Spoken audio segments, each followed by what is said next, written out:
बरघरू कन्या को उठाई नेला चाइल्ड लाइन। पुलिस सहायता चाइल्ड लाइन टीम नाबालिका उद्धार कर सीडब्ल्यूसी रे हाजर कराई। सीडब्ल्यूसी पक्षर नाबालिका काउंसेलिंग वन स्टॉप सेंटर में रखा। नयागढ़ इटामाटी थाना डेंगरागुड़ी गाँव आसी घटना। दिलीप कुमार परिड़ा भापुर ब्लॉक अंचल जड़े नाबालिका बह कर चतुर्थी प्रस्तुति करुवा बेले खबर पाई चाइल्ड लाइन टीम चढ़ाऊ कर नाबालिका उद्धार कर। पुलिस और चाइल्ड लाइन टीम को देखी घर फेरार हो जाइछन्ति दिलीप परिड़ा। चतुर्थी सेलिब्रेशन गाँव में व्यापक आयोजन करा देखा मिली।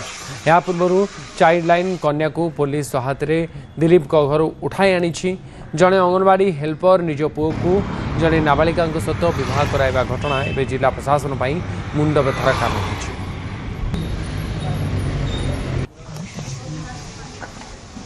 जेहेतु पिलाटी सुरक्षित मन करुँच पिला को उद्धार करके आनिकी जिला शिशु मंगल समिति में हाजर करथिलु। जिला शिशु मंगल समिति हाजर करिया परे ऑर्डर अनुसार आम पिला को सखी केन्द्र वन स्टॉप सेंटर में रखा है।